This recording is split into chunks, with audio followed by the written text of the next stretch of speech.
Rowe, Bagley, Harding, Johnson, Melton, Palermo. Mr. President. He is here. Thank you. Please stand for the Pledge of Allegiance and remarks by Councilmember John Rowe.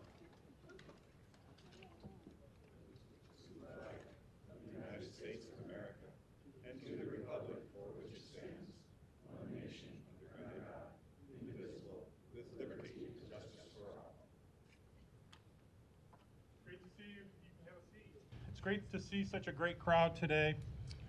It's been about 10 days since we had an historic event in our city that really did impact the whole city. And I think I would be remiss if I didn't just take a moment, we would all be remiss if we didn't just take a moment to thank the responders that have been out there working tirelessly. There's been people from OPPD and people from our city departments that have worked outside of their normal department, and volunteer groups and neighbors helping neighbors. And I just think it's a time for us to just pause for a moment, say thank you, show our appreciation for the people that really did respond in a great way for us in our city. Thanks. An affidavit of publication is on file for the pre-council and city council meeting, and a current copy of the Open Meeting Act is posted in a white binder on the east wall of the legislative chambers. Good afternoon, everybody. Thanks for coming to the City Council today. We look forward to hearing your testimony on our many items.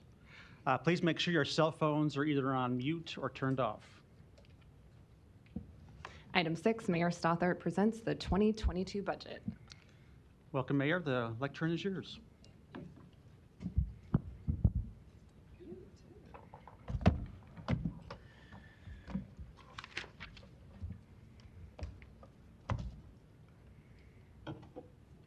Well, good afternoon, Council President Festerson, City Council members, and citizens of Omaha.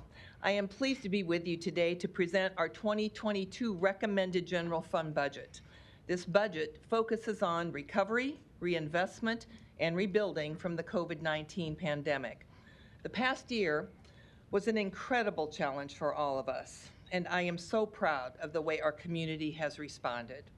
Our recovery is well underway, and I am very happy with the priorities that we have adopted in this proposed budget. The 2022 general fund budget is $456 million. That is a 3.5% increase, consistent with prior budgets that I have recommended. I am pleased to report that this budget includes a 2% property tax rate reduction. I believe we should lower the property tax rate whenever we can. Many of our citizens have experienced financial hardships over the last 16 months. Others have been surprised by unexpected and significant increases in the valuation of their properties. We have also received federal funding to replace lost revenue due to COVID-19. For these reasons, I am proposing the 2% reduction. This is the third time that I have lowered the property tax levy, resulting in a savings for Omaha taxpayers. This reduction will bring our levy down to 46.9. Our goal is to offset, in part, the valuation increases that some have received. And for 50% of the city taxpayers whose valuations did not change this year, the City of Omaha property tax bill for 2022 will be less than in 2021. There is more good news regarding property taxes that I am pleased to share with you today. You will recall that in May of 2020, the voters overwhelmingly approved our $200 million Roadmap to Better Streets bond issue to double funding for road repair and maintenance. That work is well underway, making significant differences by providing improved, safer roads in Omaha. At the same time, the voters approved a property tax rate increase to pay for the program, a tax rate change that we have yet to implement. I'm happy to report that this voter-approved increase can be deferred once again.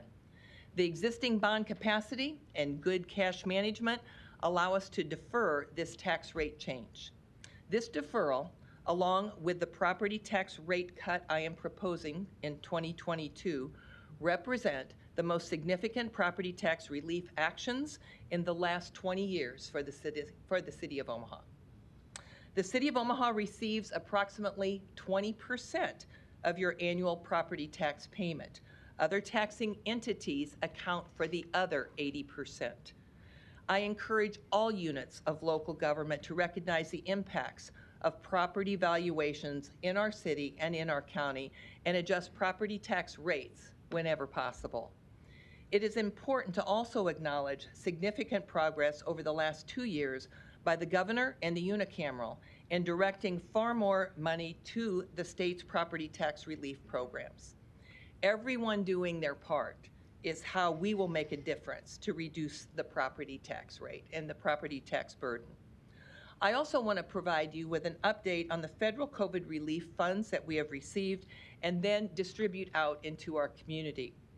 3 significant pieces of federal legislation have been passed to help cities and our citizens. Congress passed the CARES Act when businesses were closing, unemployment was spiking, and much of our economy was essentially shut down. The CARES Act was designed to provide economic stimulus nationwide. However, the act did not provide direct financial aid to the City of Omaha. We worked with the state of Nebraska and Douglas County and eventually received $30 million from each, a total of $60 million. Most of this funding was directed towards eligible public safety expenses. Early this year, I requested funding available through the Consolidation Appropriations Act of 2021 for residential rent and utility assistance. Initially, we received $22 million. As of last week, $10 million had already been distributed. We will receive a second round of rent and utility funding, $17 million, next month. Now we are planning for the use and distribution of ARPA funds. Congress passed the American Rescue Plan Act of 2021, or ARPA, in March. This time, Omaha did receive direct funding, and I want to thank our congressional delegation for advocating for that change.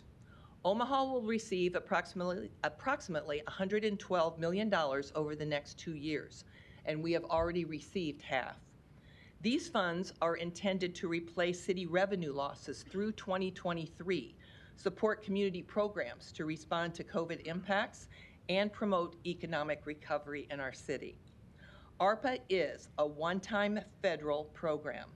All expenses with ARPA, however, must meet the federal guidelines. And these funds are not allocated in the 2022 city budget that I'm recommending today. We know that there is significant interest in ARPA funding from many of our nonprofits that do so much work for our community. We will ask for public input as we develop a plan for this money. You can provide suggestions on the homepage of our website, cityofomaha.org, beginning today.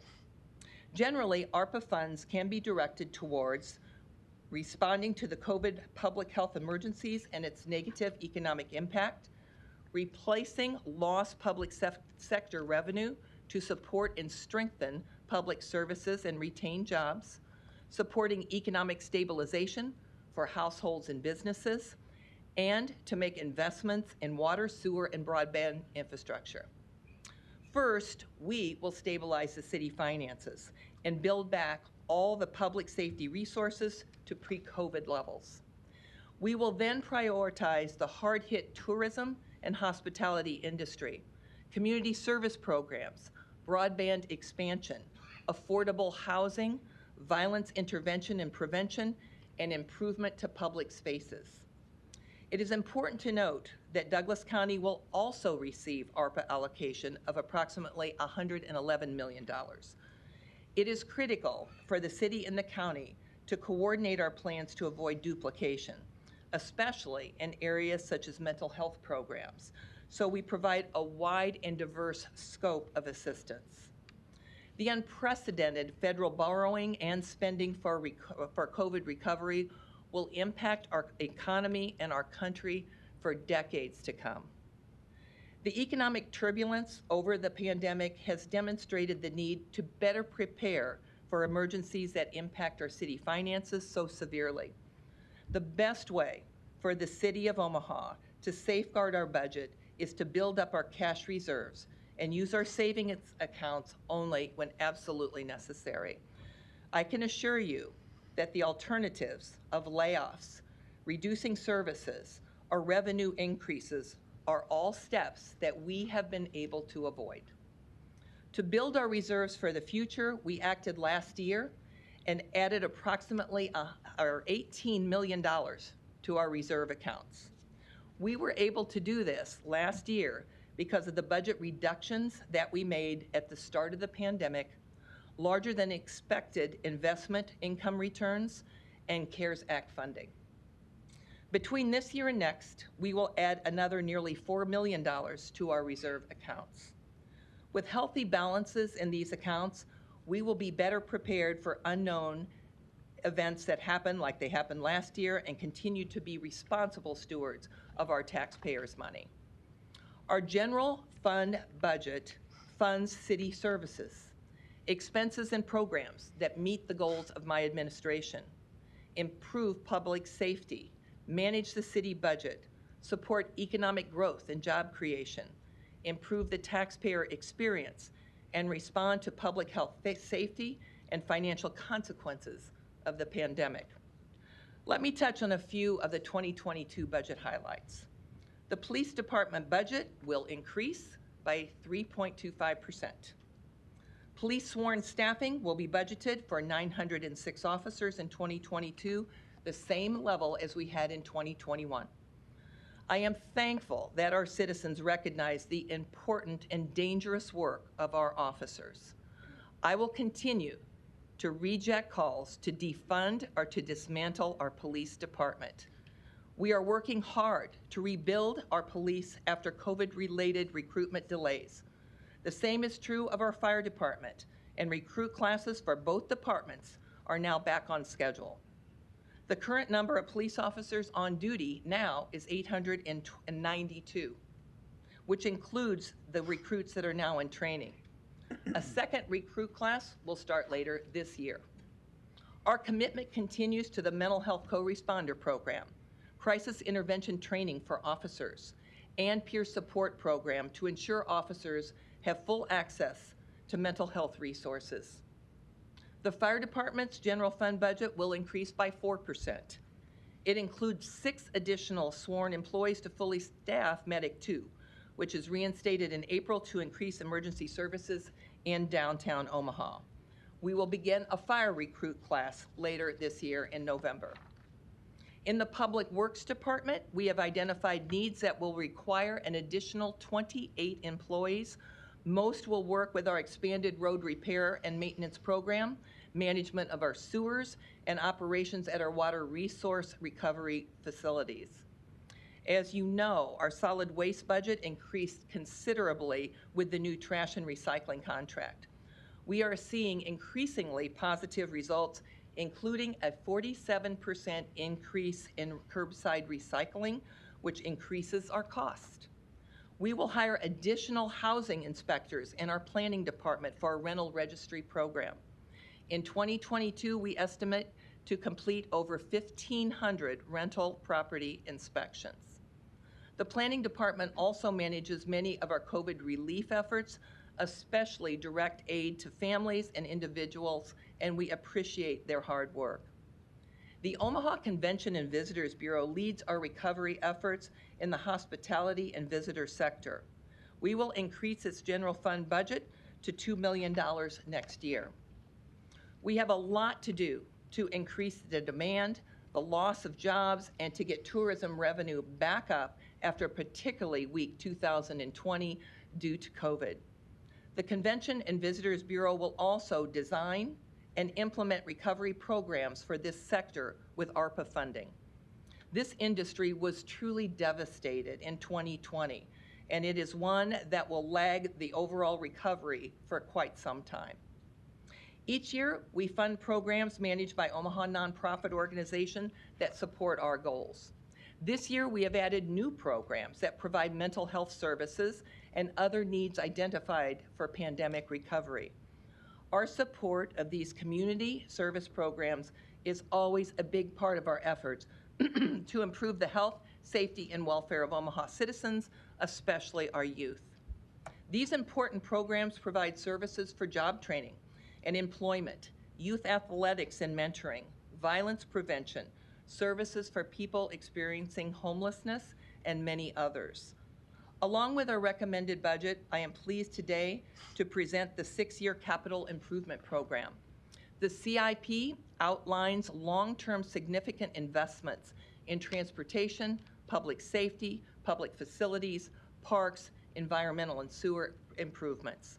The updated CIP includes funding for important road construction projects, the completion of the Keystone Trail, the Riverfront Trail, Phase 4, the Baby Bob pedestrian bridge linking the riverfront to CHI Health Center and TD Ameritrade Park, a new fire station in Northwest Omaha, a new public safety headquarters for our police and fire department, and dozens more. The total investment over the next 6 years in the CIP is nearly $2.3 billion, an average of $383 million every year. While our general fund budget pays for our day-to-day operations, you can see how significant our ongoing CIP commitments are to the growth, development, and infrastructure needs of our dynamic city. The 22 recommended budget and the CIP are now, at this moment, available for public review on the City of Omaha website. Thank you to the council for all of your help and your input, and thank you to all the city staff, department directors, especially our finance team, for their diligence and their hard work on behalf of the Omaha taxpayers. A public hearing on this budget will be held in this chamber on August 3rd at 6:30 p.m., and I encourage citizens to attend and provide us with feedback. It is an honor to present our budget and priorities with you today. I take the responsibility of managing your tax dollars very seriously, and doing so in an accurate, fair, and transparent manner will always be my goal. Thank you all. Thank you very much.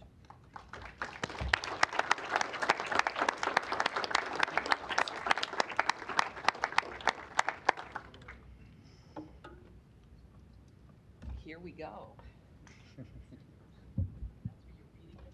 right. CIP is Coming out of there. All right, thank you. already. Good to see you again. It's been a while.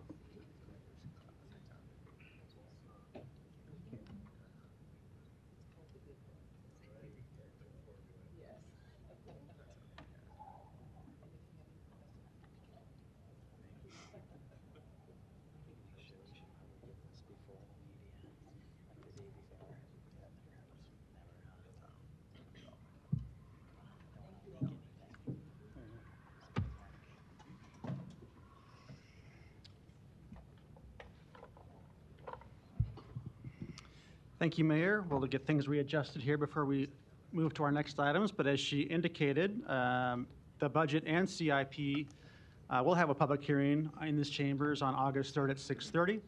The City Council's work on this document begins tomorrow with our own hearings, and any council member can propose amendments to the budget, and we schedule a presumptive vote on August 17th on the budget itself.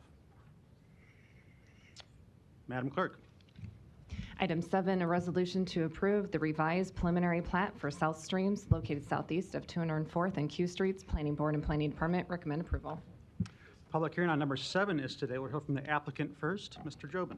Yes, Mr. President, members of the council, Larry Jobin, 11440 West Center Road, appearing on behalf of the applicant. This is a 125-acre development on the southeast corner of 204th and Q Street. It's a combination of different densities of residential with some mixed use. So with that, I'm happy to answer any questions that you might have. Thank you. Are there any proponents on number 7? Seeing none, any opponents? Public hearing is closed. Roll call. Rowe. Bagley. Harding. Johnson. Melton. Palermo. Mr. President. Yes. Item 7 is approved, 7-0. Items 8 through 13 can be considered together for Grayhawk Replat 4, located northeast of 147th and Spencer Streets. Planning Board and Planning Department recommend approval. Items 8 and 9 are ordinances to rezone this property from MU District to DR District and MU District. Item 10, an ordinance to approve a major amendment to a mixed-use district development agreement. Items 11 and 12 are resolutions to approve the preliminary plat and final plat. Item 13 is a resolution to approve the subdivision agreement. The public hearing and vote on items 8 through 13 are today. The applicant, I believe we have by Zoom, Melissa Long.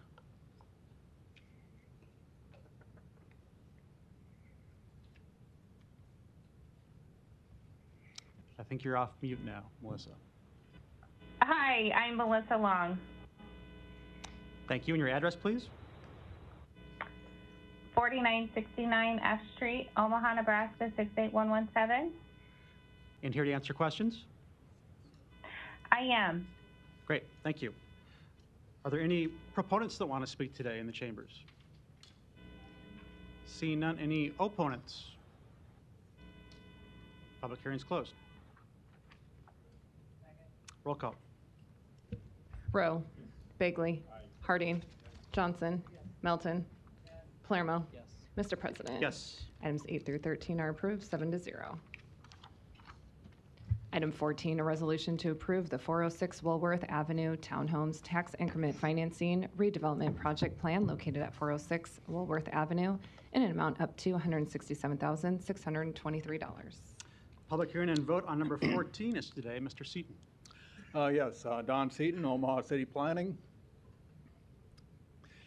This TIF project is a residential infill project, a little smaller scale than some of the other ones you'll be reviewing today.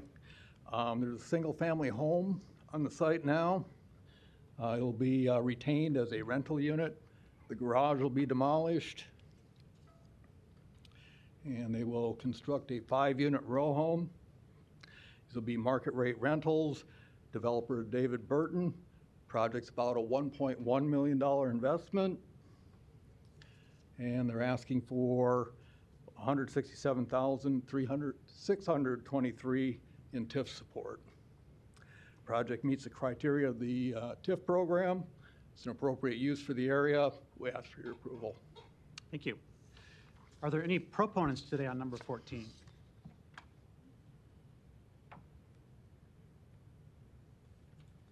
Hi, David Burton, 14993 Charles Circle. I'm the owner and applicant, here to answer any questions. Thank you. Any other proponents? Seeing none, any opponents?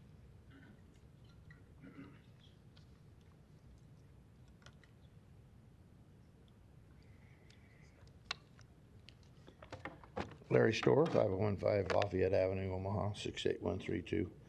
I'm opposed to both of these items and the other ones later on in regards to tax increment financing. Largely because I'd like the city to explain to the citizens the difference between these two items that include city participation and the ones later on in the agenda that do not include city participation, and how that does not come out of my pocket in taxes. It's not clear that why there is a difference between TIF for these and TIF for the others. Thank you. Thank you. Any other opponents today? See none, public hearings closed. Ms. Melton, you're recognized. Just wanted to make a note that we have 3 TIF agenda items. And the third one we just put at the end because we anticipated there'd be a lot of people that would be here. So there's no difference in any of the 3 TIF agenda items. The only difference is the order in which we're calling them up. So just so that there is no confusion there. And none of the TIF applications require taxpayer money. No taxpayer money will be going to any of these projects. As I've said before, this is just an offset. The developer is the one that is responsible for paying off the TIF loan. And the only thing that is eligible for the TIF expenses, at least in one of them, is public infrastructure. So a lot of the TIF benefits the public without using public funds. Thank you. Thank you for that clarification. I notice we have you, your nameplate is Brinker Harding today. You may want to switch those two. I just noticed that today.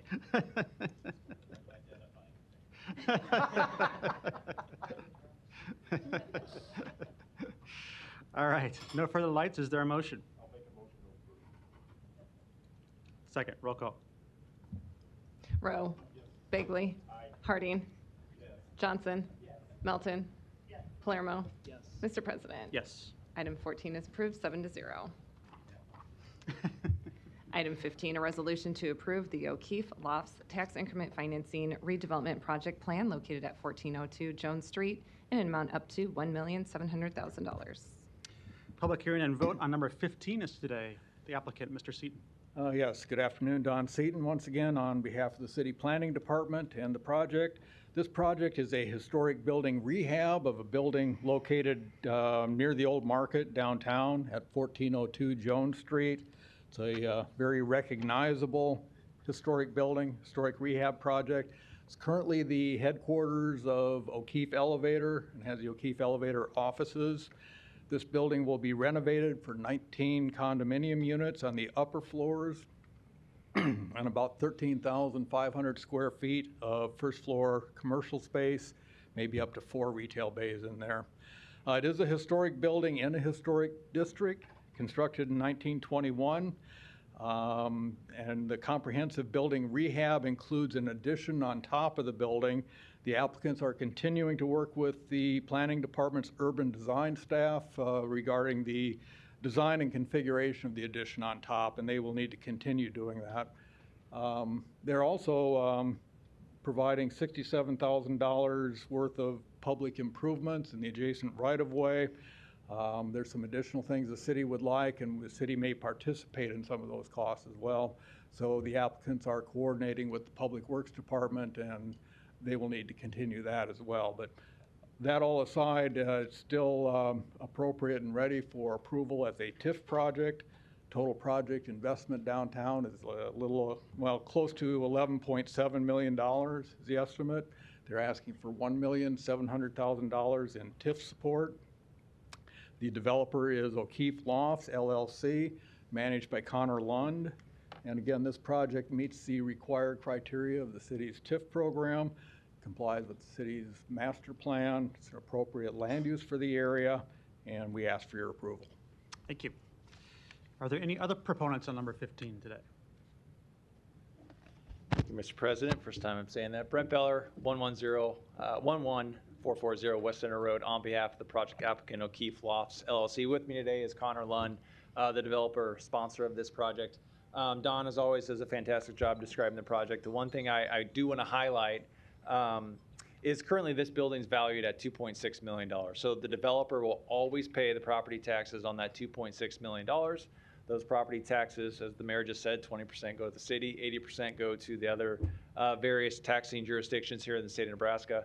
And it's the incremental value property taxes that we will continue to pay to help defray some of the costs for this project. This is a headquarters for O'Keefe. They're vacating this building. But with that, 19 new residential apartments are coming in, 13,000 square feet of retail and commercial space on that first floor. That'll bring in about 40 to 50 new jobs to this building, in addition to sales tax revenue, restaurant tax, all good things for our city. So projects like this that are incentivized by TIF are really good. It's exciting to be a part of it. This is a very iconic building in our city. Congrats to Connor to get it under contract, because a lot of folks were looking at it. So we're excited to get going. As Don said, we have a little bit of work we need to do with Public Works on a bike lane, and then also some of the improvements on the top floor. But with that, we're here for any questions, and of course, we appreciate your consideration. Thank you. Are there any other proponents on number 15 that want to speak today? Seeing none, any opponents?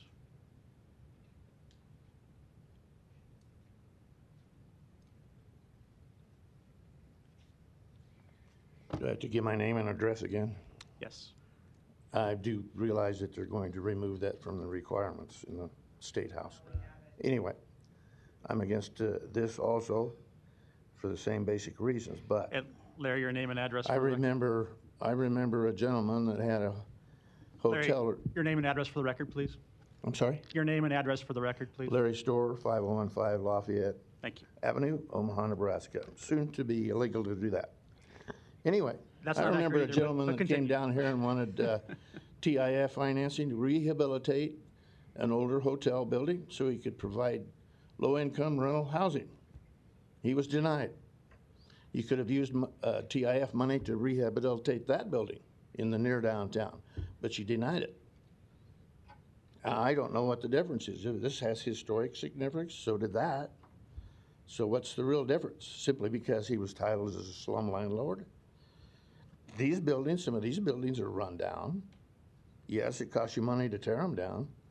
And quite frankly, I don't know that all the developers around Omaha will stay in Omaha and pay all the property taxes until this so-called loan is paid off. So I really don't think citizens understand it well enough. And we'd like to be able to understand the real truth of the matter. But what's good for one ought to be good for the other. What's good for one building ought to be good for another building. I think even our state constitution says you won't make special laws for special people. So maybe the World Herald would like to come and get the truth out of you, because I'm tired of reading it in the Reader, this stuff. We don't hear it in the World Herald or on radio. And it's not really explained here. Thank you. Thank you. Any other opponents today on number 15? Seeing none, public hearing's closed. There's a motion and a second. Roll call. Rowe. Bagley. Harding. Johnson. Melton.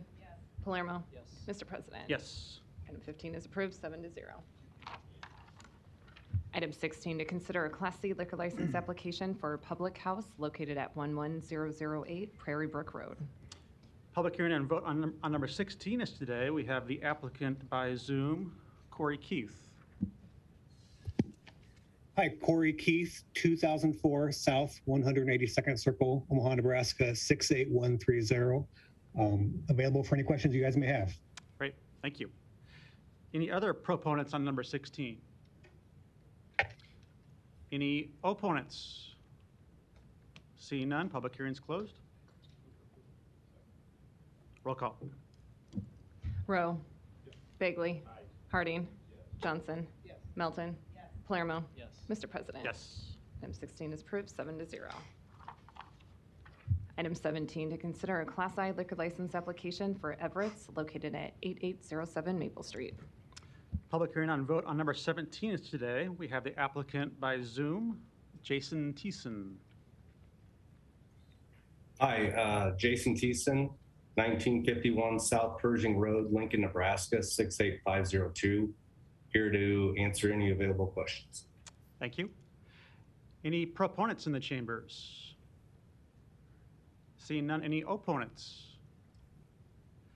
Before I close the public hearing, Jason, just a quick question for you. This is my district, and I know it's a new application in a new location on 88th and Maple. If you want to just tell me a little bit about the operation and what you intend to provide.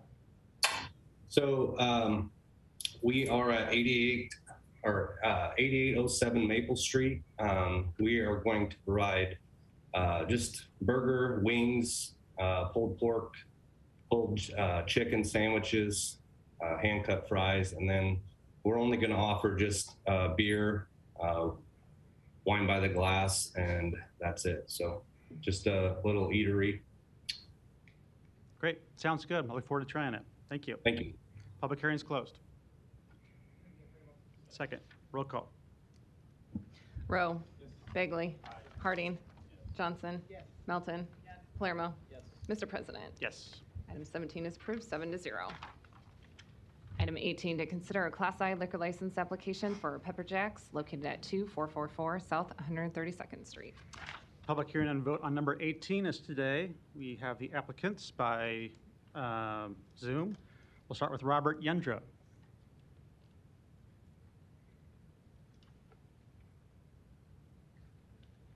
Go ahead, Robert. I think you're off mute now.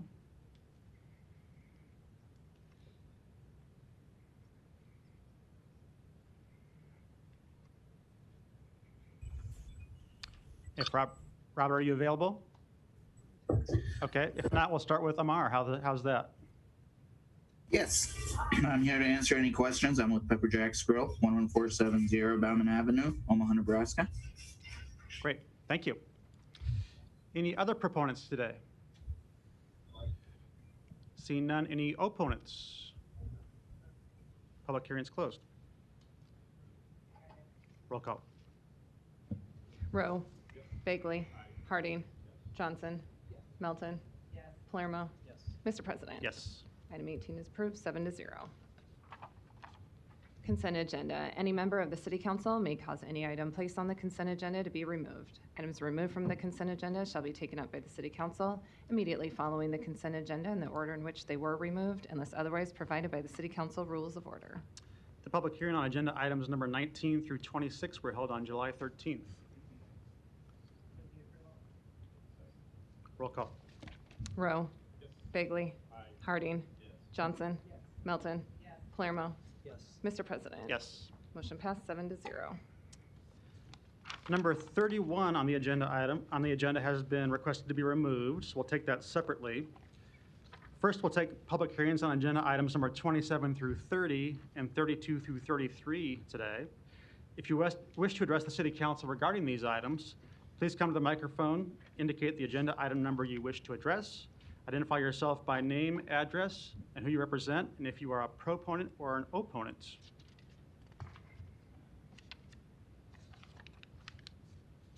Seeing none, public hearings are closed. I'm sorry, did you say 32 will be separately? 31. 32 is now. 32 is now. Mm-hmm. I close the public hearing, but I'll recognize you if you want to speak on number 32.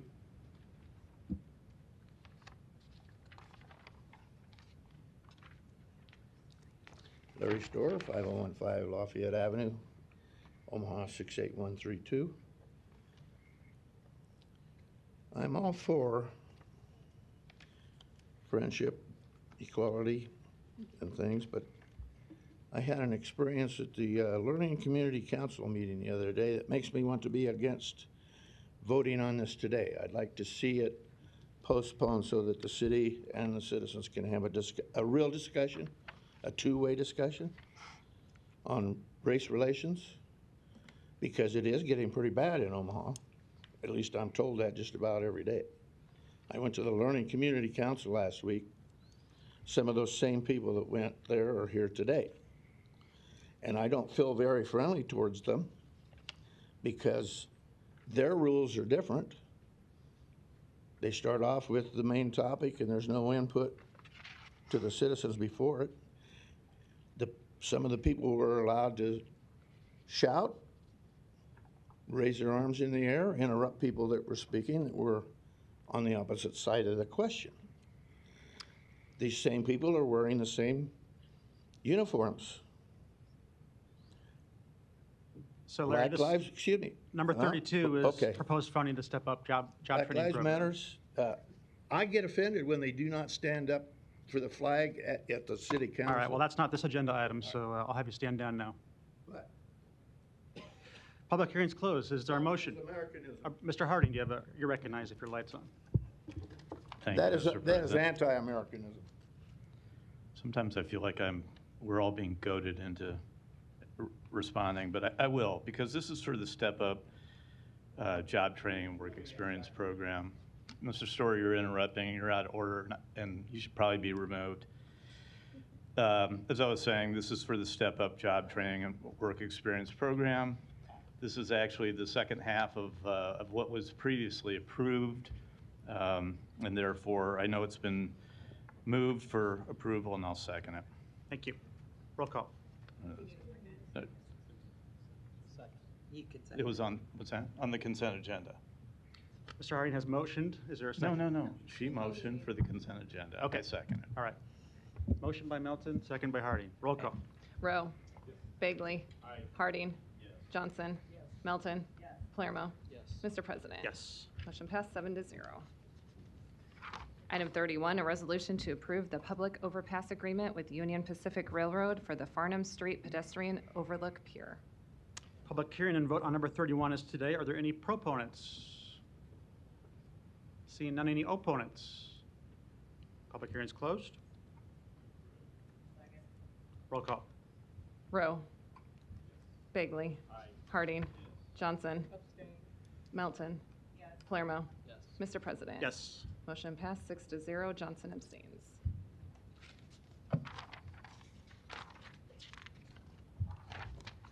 Item 34, an ordinance to approve an amendment to the Fire and Emergency Services Agreement with the Millard Suburban Fire Protection District Number 1 is amendment of the whole requested by the Law Department. The vote on number 34 is today. There's an amendment of the whole, I would note for the council.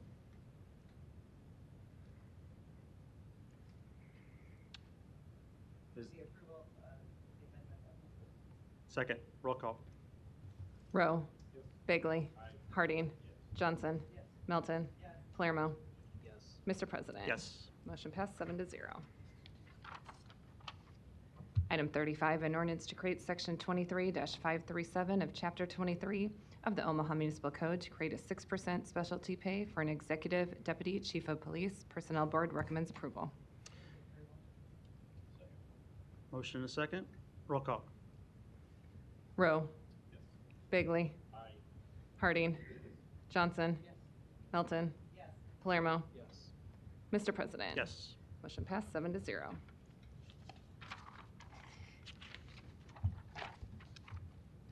Item 36, an ordinance to acquire private property for the I Street eastbound I-80 on-ramp to 102nd Street project. Public hearing on number 36 is today. Are there any proponents? Seeing none, any opponents? Public hearing is closed. Item 37, an ordinance to acquire private property for the Ames Avenue, 85th Avenue to 87th Avenue Public Improvements Project. Public hearing on number 37 is today. Are there any proponents? Seeing none, any opponents? Before I close public hearing, I'll just note this is a project in my district that has a long, long history. As Councilmember Melton also knows, it was hers before mine. But this measure today will help bring that to a close in a positive way with the repaving of this segment of the street. I'll close public hearing. Thank you. Item 38, an ordinance to transfer a permanent easement and land to MUD to relocate facilities on city-owned property located near 11th and Nicholas Street. Public hearing on number 38 is today. Are there any proponents? Seeing none, any opponents? Public hearing is closed. Item 39, an ordinance to approve a special agreement with the Iowa Department of Transportation for the maintenance of a section of Abbott Drive. Public hearing on number 39 is today. Are there any proponents? Seeing none, any opponents? Public hearing is closed. Item 40, an ordinance to approve a major amendment to a mixed-use district development agreement for Candlewood Hills located southwest of 124th and Webster Plaza. Planning Board and Planning Department recommend approval. Public hearing on number 40 is today. Proponents, please. Hi, Katie Underwood, 2111 South 67th Street. I'm the civil engineer on the project and happy to answer any questions if anyone has any. Thanks, Katie. Any other proponents? Seeing none, any opponents? Public hearing is closed. Item 41, an ordinance to approve a major amendment to a mixed-use district development agreement for West Dodge Station located at 18101 Burt Street. Planning Board and Planning Department recommend approval. Public hearing on number 41 is today. Proponents, please. Yes, Mr. President, members of the council, Larry Jobin, 11440 West Center Road, appearing on behalf of Woodhouse Auto Family. With me today is Paul Check of Woodhouse Auto Families. This is a development on the northwest corner of 180th and Dodge, and they're looking to relocate their Porsche dealership to this location. So with that, I'm happy to answer any questions that you might have. Thank you. Any other proponents today? Seeing none, any opponents? Public hearing is closed. Item 42, an ordinance to approve the Blackstone Plaza Building Tax Increment Financing Redevelopment Agreement. Public hearing on number 42 is today. The applicant, Ms. Hadley. Good afternoon, Bridget Hadley, City Planning, here to answer any questions you may have. Thank you. Any proponents on number 42?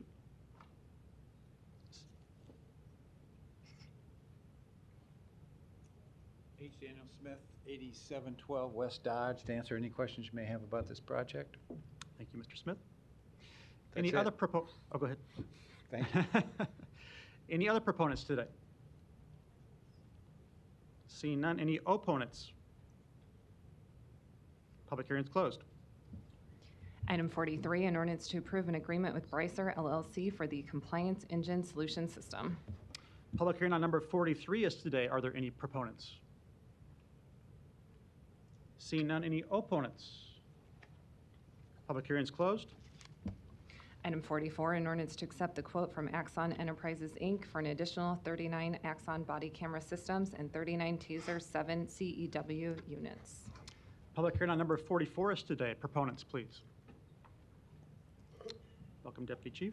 Deputy Chief Michelle Bang, Omaha Police Department, 505 South 15th Street, and I'm here to answer any questions. Thank you. Any other proponents today? Seeing none, any opponents? Public hearing is closed. Item 45, an ordinance to approve a contract with Clear Recovery for collection of delinquent account recovery services. Public hearing on number 45 is today. Are there any proponents? Seeing none, any opponents? Public hearing is closed. Item 46, Excel Grounds Management appeals rejection of their bid from June 30th, 2021 for the City of Omaha snow removal at OPD buildings. First, we'll hear from the appellant here. Is anyone from Excel Grounds Management available today? They're the ones appealing this bid rejection. If they're not available, we'll move to the city if the city would like to speak to it. If not, we'll just have any questions from council members. Seeing none?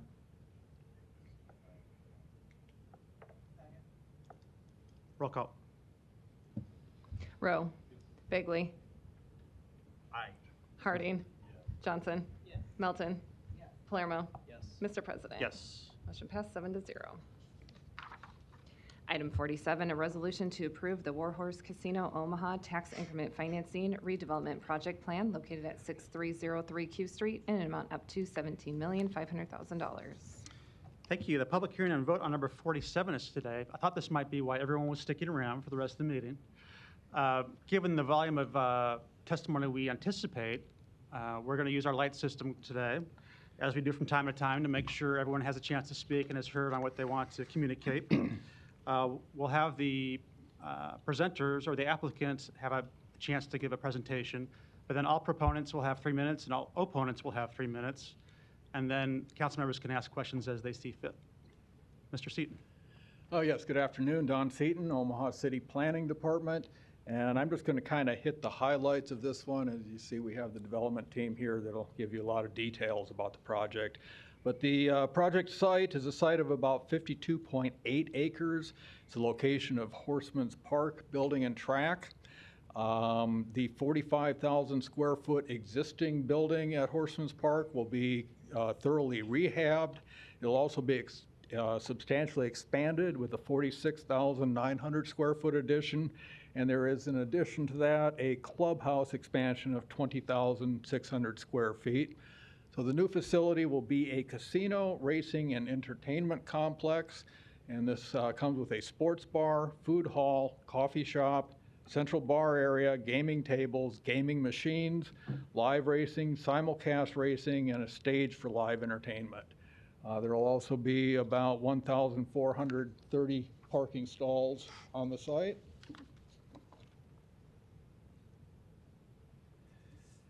The developers will be providing more than $6 million in public improvements, most of which are to Q Street and infrastructure there. In fact, that $6 million has grown fairly rapidly on the developers. I think it's up to about $7.8 million now. So that's a very large portion of the TIF funds they're asking for. And this is older infrastructure that the city would likely need to be looking at itself eventually in the not too distant future. The developer is Warhorse Gaming Omaha LLC. It's a subsidiary of Ho Chunk Inc. That's the economic development arm of the Winnebago tribe of Nebraska. Lance Morgan is the president and CEO. The project is has a total project cost of about $221 million. They're asking for $17,500,000 in TIF support. The project meets the required criteria of the city's TIF program. It's an appropriate land use for the area. I think we'll probably see some spillover development on the vacant and underutilized properties around the site. We ask for your approval. Thank you. And the developer, please.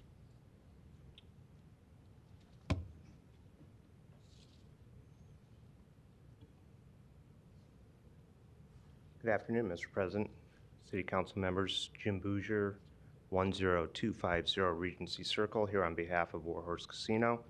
I have with me today from our team Lance Morgan, who's the CEO of Ho-Chunk Inc., Lynn McNally from Horseman's Park, Lou Frillman, who's a consultant for the project with Market Advisors, Matt Tondel with HDR, who's been leading the Q Street Improvements design portion of the project, Jessica Thomas from my office from Pansing Hogan, and Angel DeRoche from Ho-Chunk as well.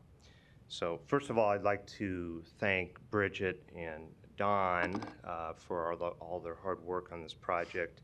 To date on the TIF application, as the council may recall, or at least the holdover council members from the last council, this project previously went through a community redevelopment area designation, CRA designation, which was approved by the city council unanimously on May 14th, I believe. This matter is actually in some fashion appeared before the council previously to get the CRA designation so that we could proceed with the TIF application. The project has been recommended for approval by the Planning Department.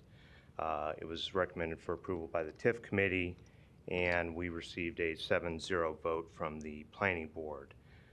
So there is, to date, unanimous consent from the city and support, and we're appreciative of everybody at the city offices that have helped us not only with the TIF application, but we have some zoning matters and some public works issues to deal with in Q Street. So with that, I'm going to turn the next part of the presentation over to Lynn McNally, who's going to talk about what's going to happen and how this 62nd and Q Street is going to be transformed.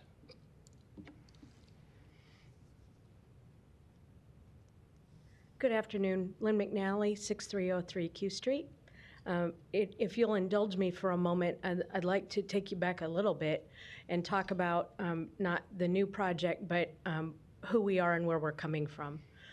My members and the people who own this property are actually all of the people that lived, worked, and ran at Exarban. When Exarban closed because the riverboats opened in Council Bluffs, those people were effectively made homeless and without a place to work. So my membership took the revenue projections from simulcasting, got a loan, and got a piece of property on relatively short notice so that they could begin construction immediately so that they would not lose a year of racing the following year. It took quite a feat to get that done. This site is actually just down the road from Exarban, which is why it was important for them to build here. Unfortunately, the site is not pristine ground. It's actually a closed landfill. So there were limited uses for it. You certainly can't dig a basement on this property. But it served its purpose, and we've run here for 27 years successfully. It's definitely been a vital part of racing in Nebraska. Fast forward to November 3rd, the initiatives that we sponsored with Ho-Chunk passed overwhelmingly by the voters statewide, and Ho-Chunk immediately hired an architect and engineers to start working on the site. We had discussions about moving. Lance felt very strongly about staying within the Omaha city limits and convinced us to stay. So we decided to develop the project from there. If you look at the map, it's actually got an accommodation for around 1,450 parking spaces. We acquired property to the east of us from Hawkins. Hawkins appeared in support of this in the Planning Commission where it passed unanimously, and Hawkins continues to support this as our neighbor. If you look on the infield where the pink area is, that's where we're going to provide temporary parking while construction is going on in the main parking area. We've labeled these as phases, but they're really going to be happening pretty much simultaneously. Phase 1 is a remodeling of the existing building. Phases 2, 3, and 4 are expansion and extending out from the current clubhouse area. And then Phase 5 would be actually going up on the new expansion for racing in particular. We're going to be building new steward stands and viewing areas for the horsemen, that kind of thing. If you actually take a look at what the final look will be, you'll notice that we've got a new entrance for the facility, which would allow us an additional ingress-egress, which is very important for emergency services, that kind of thing. And the thing that I'm most excited about as somebody who's here a lot is the expansion widening of Q Street. It's desperately needed on this road. If you try to travel this road at 8 a.m. or 5 p.m., you're going to be sitting there a while. It's kind of a bottleneck between 72nd and 60th Street, and I'm particularly proud of the fact that we'll be able to fast track these types of improvements for the neighborhood in general. I should also mention that at one point, we've had numerous problems with the water main in this area. As a matter of fact, the water main burst the day before live racing one year. And I can't say enough good things about Department of Water and Power for the City of Omaha. They came out, did the best they could to get us up and going for the live racing, but they had to put a Band-Aid on it. It was something that needed more extensive work, but they said, unfortunately, the infrastructure in this entire area is pretty old. So there was only so much they could do. If you'll take a look at what we're proposing, the tax increment financing would be used mostly for those kinds of improvements. It would be road improvements on Q Street, infrastructure improvements, sewer, water, those kinds of things that benefit the entire community. There's also not a sidewalk in front of our property, and so we'll be installing a sidewalk as well. I don't know how many are familiar with this particular area, but it's next to Little Papio, and so that main trails network is right down the road. So this sidewalk would actually connect to that trails area. In addition, we've had comments from the City of Omaha. They would like to see a water station and a bike station at this facility, which we're more than happy to provide. We're also talking to the city about, you have a powered bike program in the city that they don't have enough stations for, and so we'd be more than happy to provide that as well. So very proud of this project and what it can bring to the community, especially in this area. And I absolutely believe that if this wasn't happening there, that the infrastructure improvements that are necessary in this area, I really think that it would remain down on the list. City of Omaha, because of its extreme geographic size, you've got many urgent needs, especially with roads. So without this project, I think these citizens would be waiting for a very long time for these improvements to happen. I should also mention, we're between the initiative that we wrote and additional tax revenue. The City of Omaha itself would be looking at about $7.5 million a year from this project. And, that's going on far into the future. So I'm very happy to be a major tax contributor, very happy to be a major property tax relief contributor when these are up and running. Just very proud of this project in general. So really hoping that you see the benefits of this particular project and hoping that you vote in the affirmative. If you've got any questions, happy to answer them. Thank you. Mr. Boozer, does that conclude the applicant's presentation? Yeah, if I can take a few more minutes and maybe expand on Lynn's, the economic impact of the project. Jim Boozer, 10250 Regency Circle.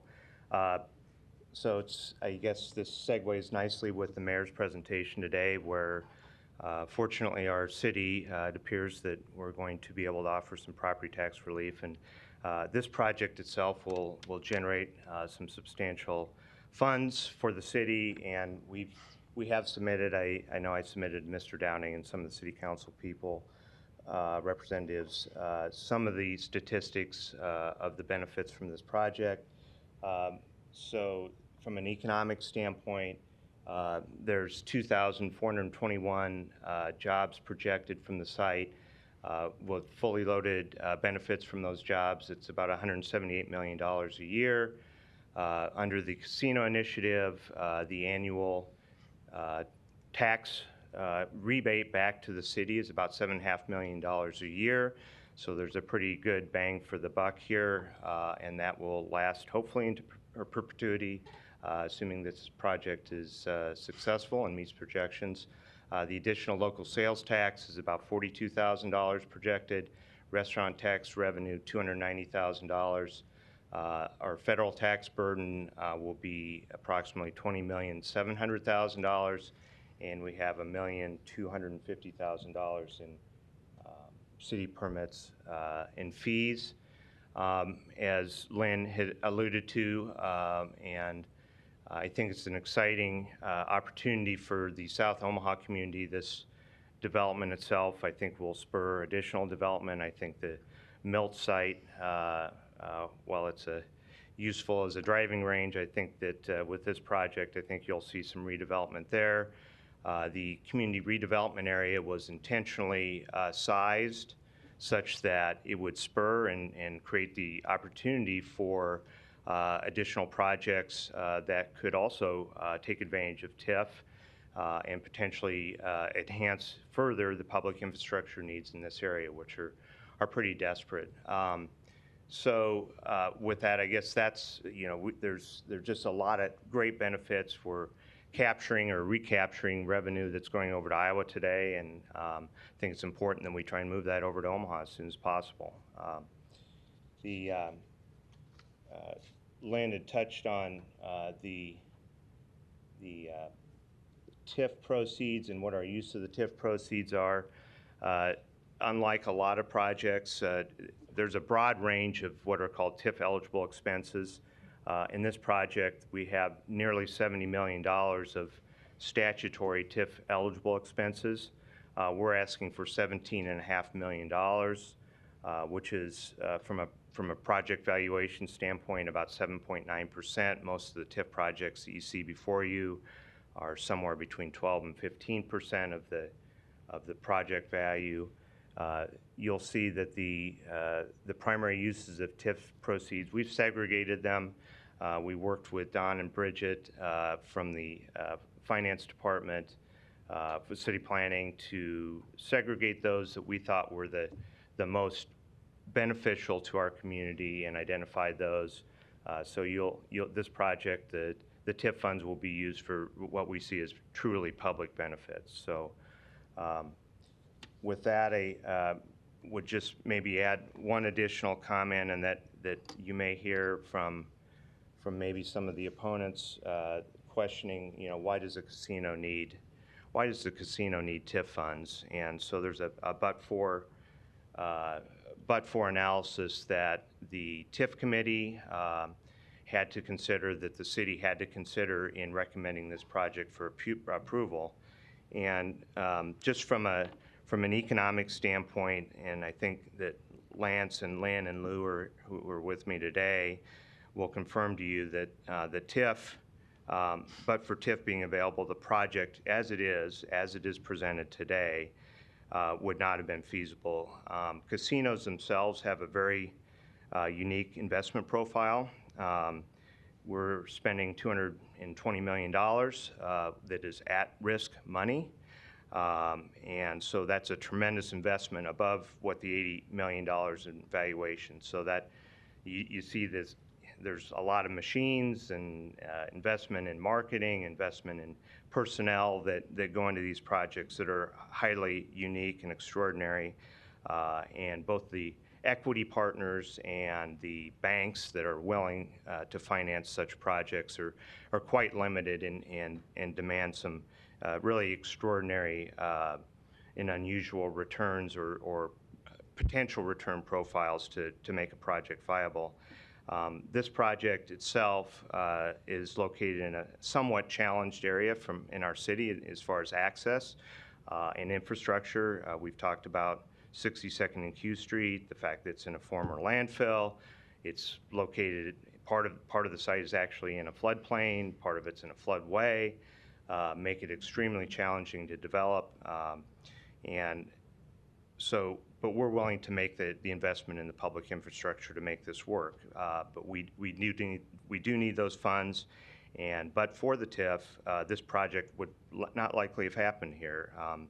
The developer had explored other sites outside of Douglas County as potential opportunities that you might be able to build a mile track. The Horsemen certainly would have supported that.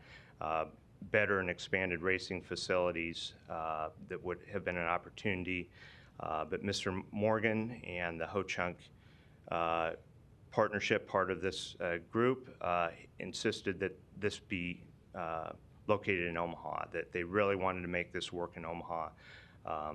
They want to make a commitment to Omaha to not only make this project work, but to expand with additional private investment in private projects and really make the Ho-Chunk presence found in the city of Omaha. So it's really important to us, and it was really important to Lance and the Ho-Chunk representatives to make this work for the city of Omaha. So when we approached the city for help that we needed to make it work in the city of Omaha, we worked very hard to work through the CRA process and the TIF process so that this project could indeed stay here and be here in the city. So with that, our group is happy to answer any questions after the further public testimony, and I thank you for your time today and your support of the project. Thank you. That concludes the presentation by the applicants. We'll now move to our light system. As you may know, it goes from green, yellow to red, and we'll stick with our current mode of practice in this regard at 3 minutes.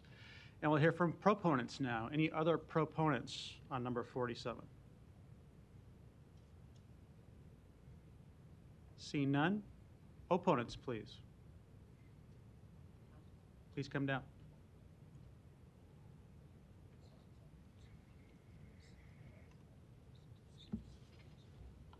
Mayor Dobb. Hal Dobb, 314 North 97th Court, and I'll always be pleased to have my address a matter of record for all of you. Mr. President, members of the council, I'm not sure I can handle this in 3 minutes, but I'll do my best. And council members are free to call up folks if they want to have them expand upon their comments too. Yeah. I want to make it clear from the outset, ladies and gentlemen, that I am not here as an opponent to this application to in any way, shape, or form attempt to relitigate the gambling legalization debate. That's not why I'm here. But I have 3 points I would like to make. And we're not naive about this. There's going to be a casino, and it's going to be built there. Our objection today is different. We oppose the notion that the taxpayers of this community should be forced to subsidize a casino project, particularly where its sponsors spent $3 million or $6 million heralding this opportunity by virtue of amending our state's constitution, and actually suggested that they'd be providing tax relief and not net tax loss, which is what this, at least over the first 10 years, will be at some point, tax reduction. We believe this council, as guardians of the integrity of the vital TIF, tax financing program in Omaha, should deny the application no matter what. But our procedural request today is simply that you assure yourselves that you are satisfied that the planning department has done an adequate job of concluding that this project is even eligible for TIF support in the first place.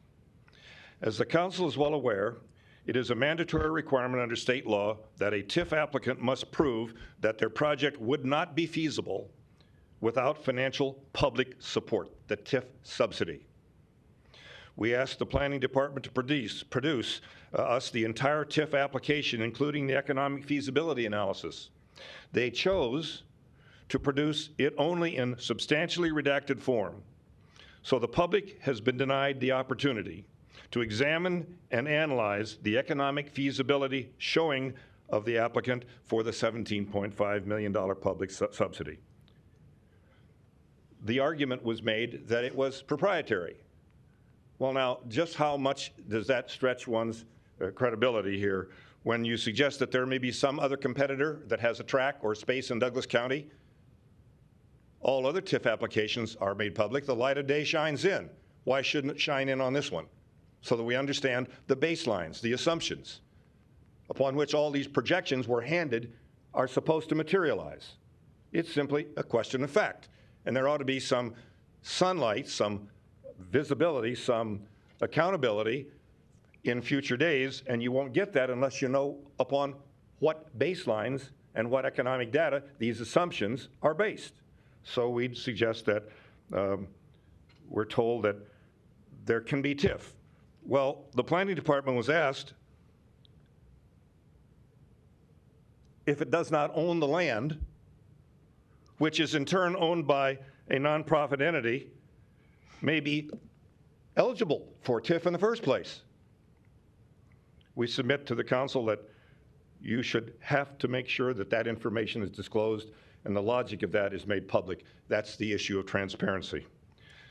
Now, the second point I want to make real quickly is I trust the legal department, and you all have satisfied yourselves, but in reading documents, we weren't able to get a hold of the operating agreements, the agreements in full with respect to the joint venture that evidently is proposed, since the applicant is not the landowner.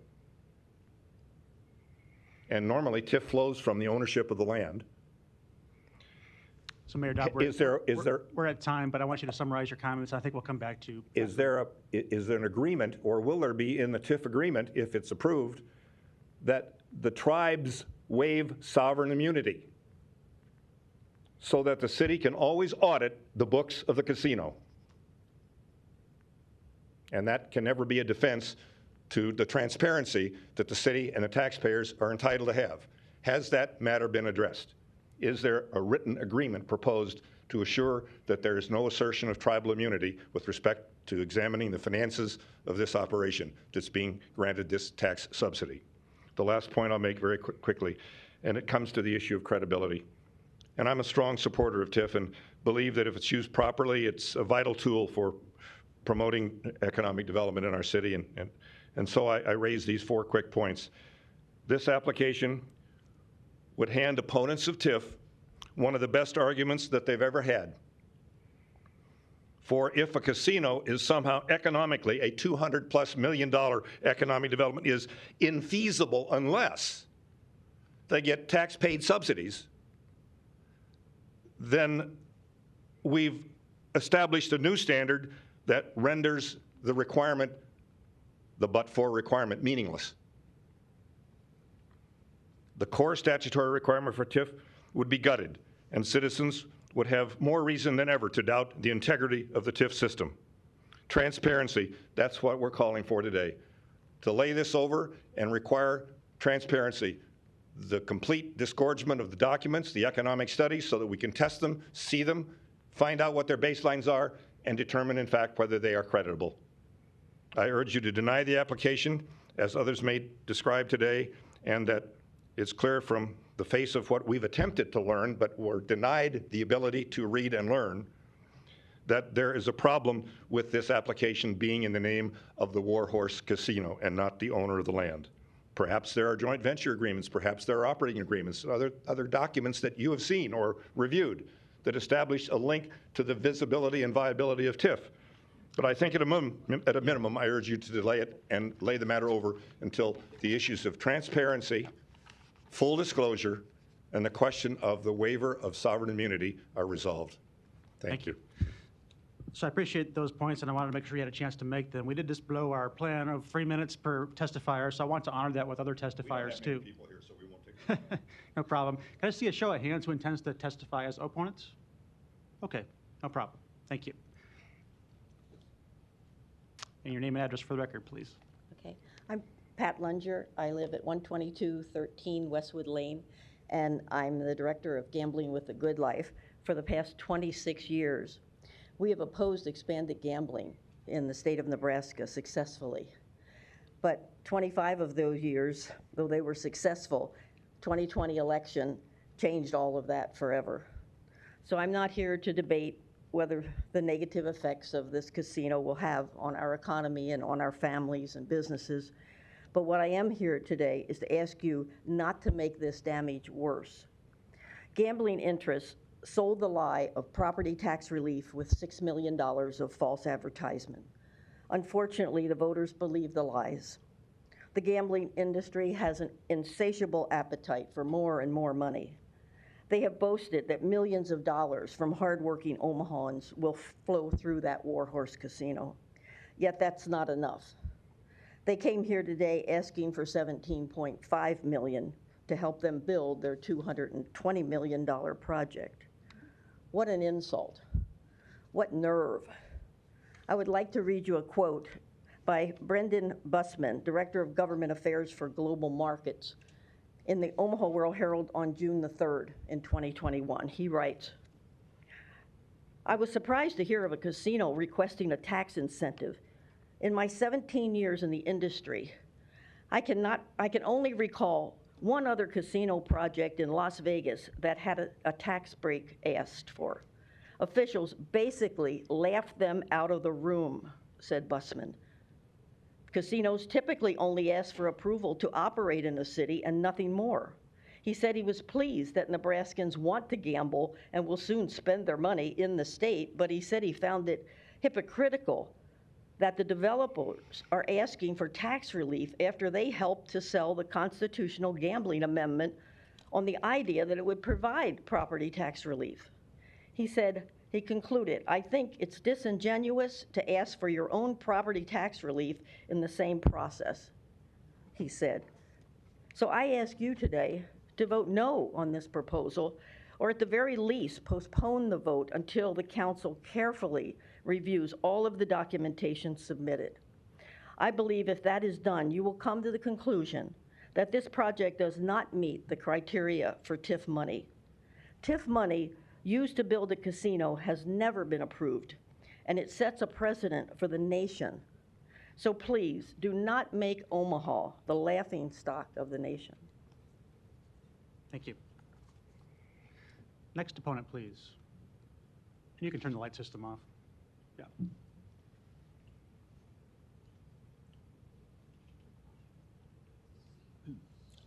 I am Jack Heidel, 5010 Nicholas Street, Omaha 68132.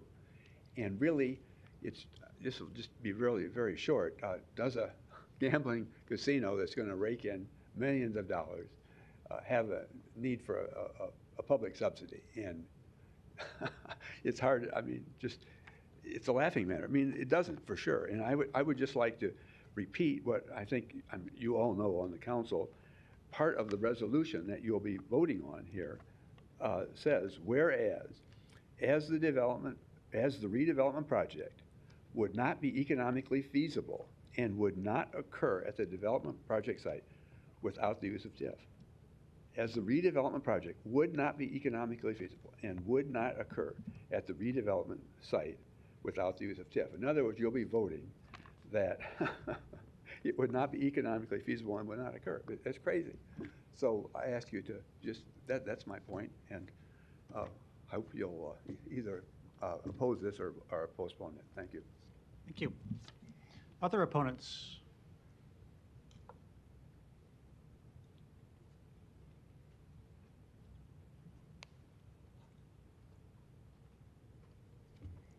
Dale Monsell, 6312 North 68th Street, Omaha.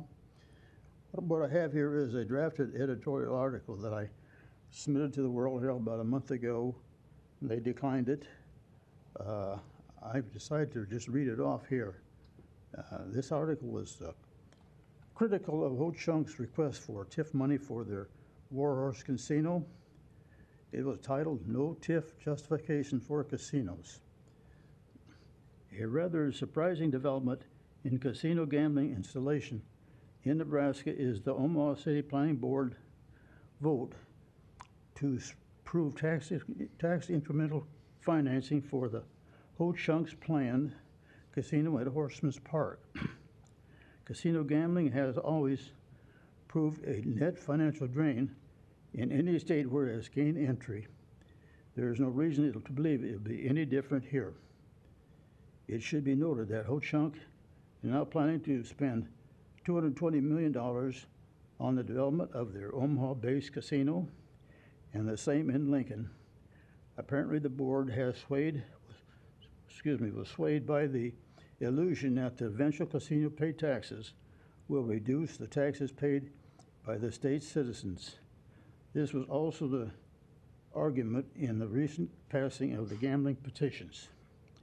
Lance Morgan, CEO of the Economic Development arm of Ho-Chunk of Nebraska Winnebago Tribe, in his June 12th World Herald article, capably points out the past injustices suffered by the native people in this country.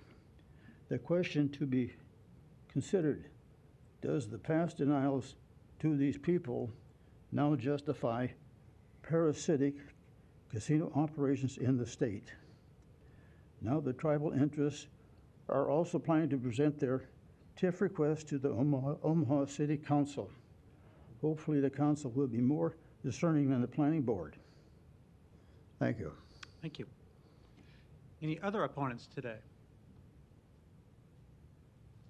Seeing none, public hearing's closed. I think we're all right. Ms. Melton, you're recognized. Thank you. Well, and I just want to say first, I just want to call clear that in most of our TIF applications, because sometimes, or at least earlier today, I think some things were said that were not true. There's a laundry list of expenses that TIF can be used for. And typically, we actually see TIF at anywhere from 10 to 15% of the project. And this is about 7.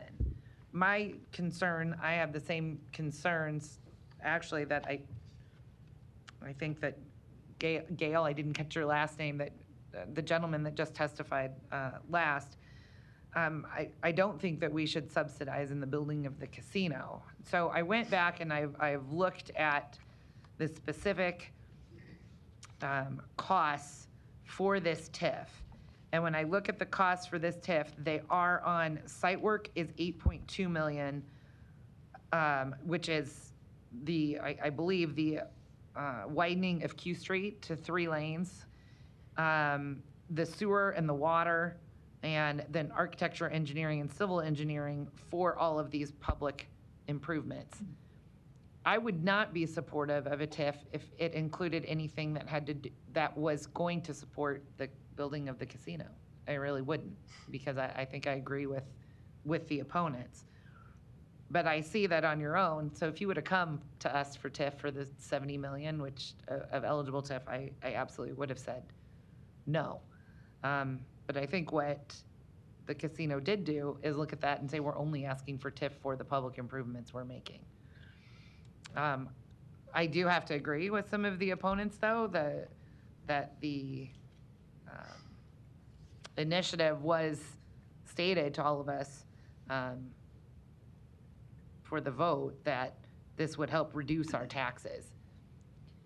Well, we could, and although this isn't increasing our taxes by any means, and by the way, the casino, you're gonna be giving, or the city is going to be seeing an additional $7.5 million per year in revenue rebates to the city, an additional taxes, if you include sales taxes, restaurant taxes, and the like, just from the casino, you're close to $350,000 per year just from the casino. And we will see a significant increase in property tax revenue in the future. But I have to say, I think that the opponents make some good points. And although I'm extremely supportive of the amounts that you've chose, because they're improvements that whether you go to the casino or not, the community is going to use. So when I drive down Q Street, I'm not stuck, like you said. And it may not be that I'm going to the casino. I might be visiting somebody that lives there. I don't live around there, but I actually do frequently drive through there from my way home from work. And so they are improvements that the entire community will see. I agree, it's a little hard for me to fathom that it wouldn't be built, but for this, however, I do think that those are extraordinary expenses that the city is asking you to incur for this project that are public improvements. So I guess what I'm saying is, this is the first I've heard of some of the other things, the agreements and things like that. So I don't know if Mr. Buser wants to address any of these things, or if the city wants to address what the requirements are for TIF in regards to agreements, and whether the applicant be the developer or the owner, because I think those are some good points that, quite frankly, have never been brought up in a TIF application, to my knowledge, before, since I've been on council. So I didn't know if anybody would like to address some of that. First of all, Ms. Melton, Jim Bouger, 10250 Regency Circle, and I think Ms. McNally would like to say a couple things as well, but there were a couple points that were made as far as access to information by Mr. Dobb. There was a FOIA request made by Mr. Dobb's firm, by David Lopez, and that matter has been settled. The City of Omaha, and I guess I would defer to the City Attorney and Mr. Indenbosch, who processed the FOIA request, but that FOIA request was made. The city turned over the information. The hush firm then appealed that decision as far as the information to the Attorney General's office, which is the appropriate process, and the Attorney General's office ruled that the city acted appropriately in turning over that information. So the city has the information. The TIF committee had access to the information. The planning department had access to the information. The city's made a recommendation for approval of the TIF on the basis of the information that was provided. And I won't state that I would say that it was legally done, but I assume that was the determination of your law department, that everything has been handled appropriately from a legal perspective. So with that, I would just, if you would want to inquire of the city attorney as to the appropriateness of the information that was turned over, I would encourage that, and that the appropriate processes were filed or were followed to provide that information as required by statute. So with that, the other one point that I would make is we're not actually taking money. TIF, again, it's the concept is we're not actually, TIF is not taking money. Today, there's a valuation of about $1 million for the real estate. So that $1 million, which is the base valuation, will continue to pay the real estate tax. It's the incremental value that pays back the actual loan, the TIF loan, of which we personally guarantee, and we have an obligation to pay back, whether the project is successful or not, whether the improvements are valued, whether or not. We don't get that benefit unless the project is actually successful. And after the 15 years is up, there will be $80 million worth of valuation and a huge jump in property taxes. So I just wanted to make sure that there wasn't a misconception that we're taking money, or that we're getting money for nothing, or that we're taking something from a taxpayer base. So thank you. Councilwoman Melton, I just wanted to add that, as Jim mentioned, this was subject to a FOIA request that was appealed, and the Attorney General. I think I'm past okay. that part of the FOIA request, and it was appealed. So well, I would like to tell you that part of that was submitted that was protected as confidential information was our development agreement. That is an agreement that Lance and I both signed, and it includes it's a full partnership between our two entities, including a long-term land contract. So I do feel that it was an appropriate submission for this application. We're full partners all the way. And, Mr. Dobb is asserting that he's not trying to relitigate November 3rd. I would disagree with that, because the whole basis of saying that these are somehow Indian casinos and that they're not going to turn over financial information to the state is absolutely and completely ridiculous. That was their whole campaign, was that these are concealed Indian casinos. That is absolutely not true. These are commercial casinos subject to all of the same checks and balances that every other kind of business like that is subject to. I have seen the rules and regs myself. We are required to turn over all of our financial information on a regular, timely basis. They have to be reported monthly back to the department, to the Gaming Commission, which we fully intend to do. This will be open and transparent as to the money coming in, the money going out. And the main reason is 20% of this revenue is going into the property tax relief fund. There is a state interest in making sure that the money is going where it's supposed to go. Additionally, there's a city and county interest in making sure the money goes where it's supposed to go, because you guys are getting a huge chunk of that tax revenue back. So we are going to be fully compliant with everything, and that's just a red herring. It's just to try and misdirect the issue. Okay, thank you. So what city attorney is here to, are you doing this? Sorry, I wasn't sure if your Bernard was here and waiting in the wings somewhere.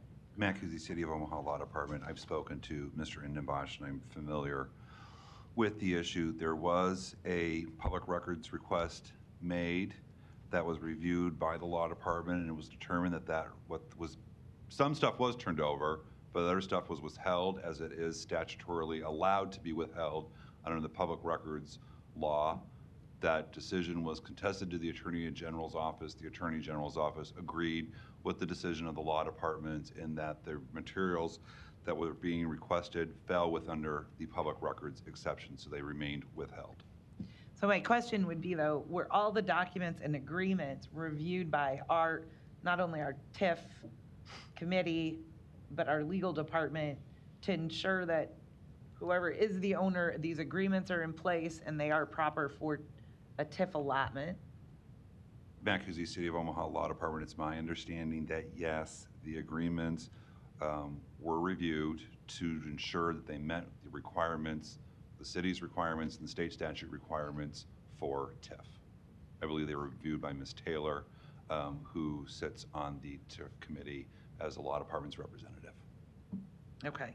And is there anything about, they don't need to waive any kind of sovereign immunity in order for the city to be able to audit, or these state audits? Do you know? I can't really comment on that particular issue. I think that's something that's beyond necessarily the city's interest.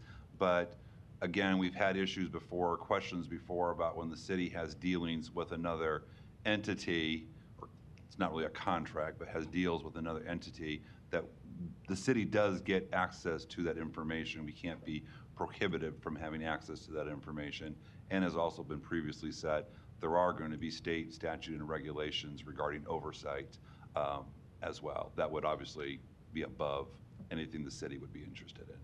And I know, and I may be asking you something that it's not something that the city attorney would necessarily need to know, but the casinos that were passed, they're considering themselves, they just said, a commercial casino versus an Indian casino? Correct.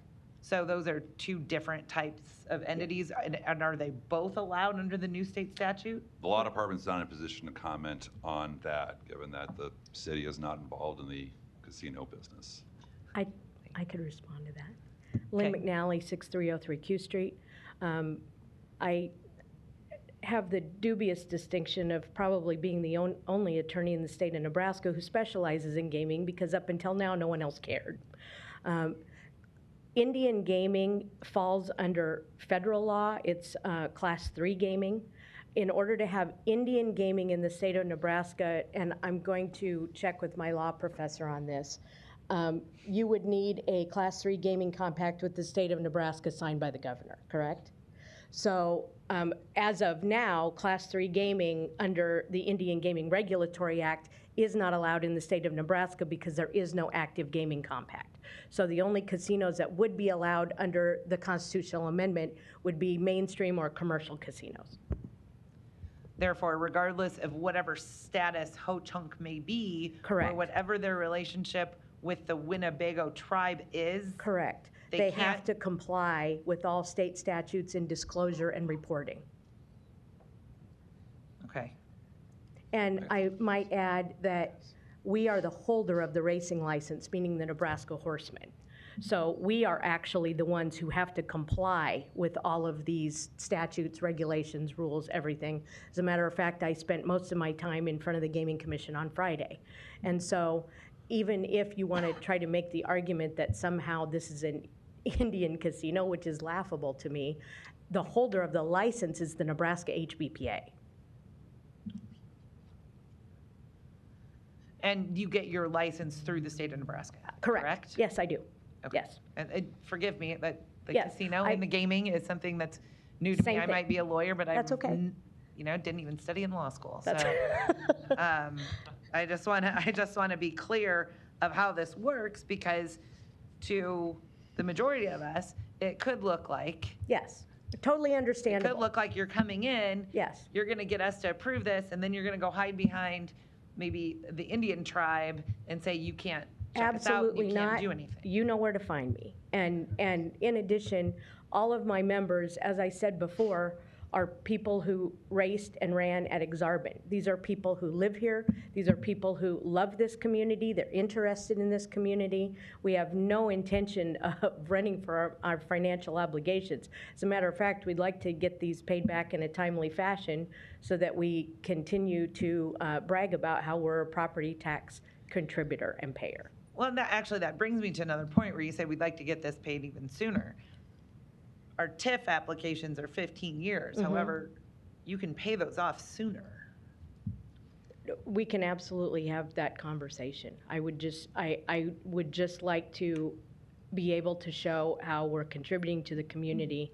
And I think that once we're fully open and functioning, you're going to see those taxes coming back to you, and you're going to be very happy that we are a member of this community, and you're not continuing to send all of your citizens' money across the river to Council Bluffs.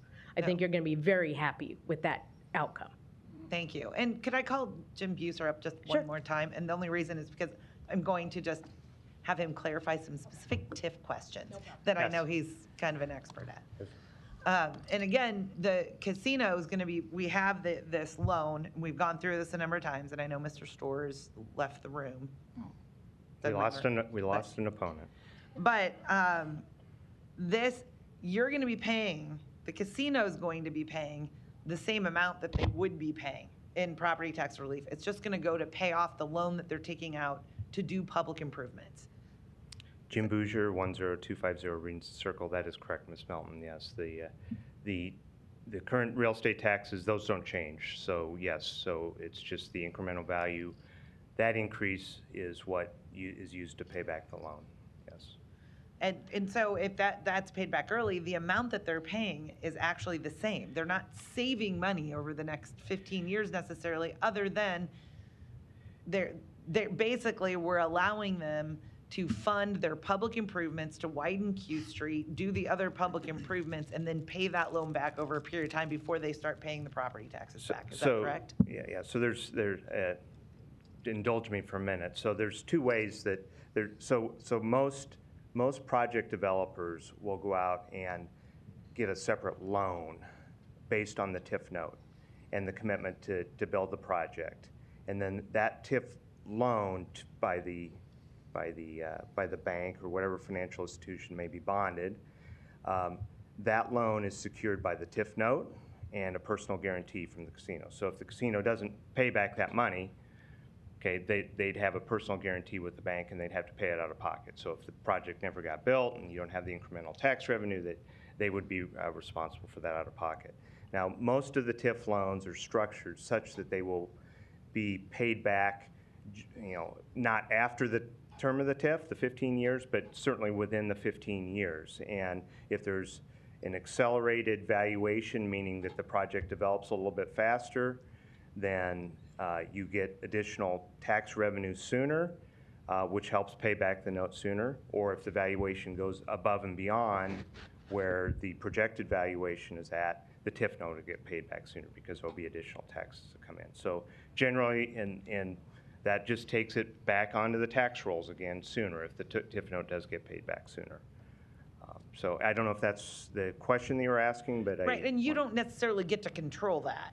I mean, if the valuation comes in higher and you're paying more, that loan gets paid off sooner. The county takes care of that issue. They set the valuations on the project. We do have a minimum valuation that we need to reach, but sometimes we don't encourage it necessarily as developers, but sometimes projects get valued more over time, particularly, just because there's an equalization issue there from whatever the facilities are. So.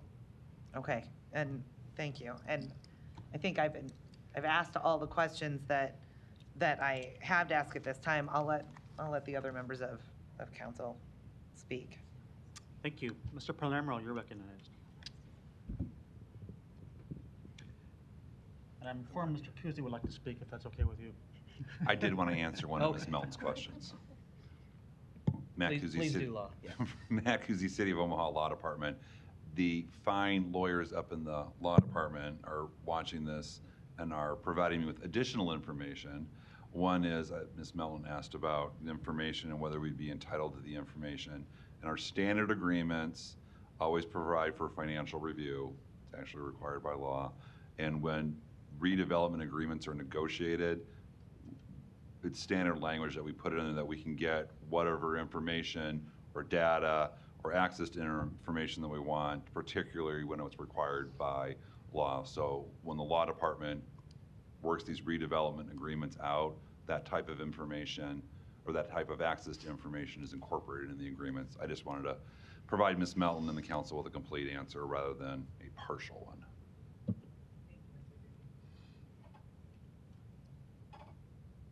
Ready? Okay. Thank you, Mr. President. Councilmember Melton, thank you for them questions. Now, I don't have to ask them, but what I do want to say is thank you to those that are here with Warhorse. When we talk about an underutilized area, like we know that we have here along Q Street, sometimes you ask, well, does the council member know the area? Well, I know the area very well, having lived in the area, work in the area, and attend church in the area. There's some parcels around there that really need some help. And you can say TIF is needed or TIF is not needed. But if you're like me, November 3rd was, November 3rd was very good. Because I got tired of going across the bridge to a party or a function or to see friends. And every single time I went there, I see Nebraska plates. And we have a plan here, a project that didn't have to be built where it's proposed to be built. And I didn't want to have to go to another county to see these same plates and think, well, we could have. Because if you have kids and you've ever visited the facilities or baseball fields or whatnot across the way in Iowa, they're very, very nice, and they should be here. So whether you like this or not, and you talk about overreach, like I said in pre-council, city, county, and state overwhelmingly approved for this gambling in Nebraska. So when we talk about this project and we talk about the tools that are available to the developer, and we talk about the jobs that will be created in this area, where this is the neighborhood where people will jump at these jobs, 520 jobs.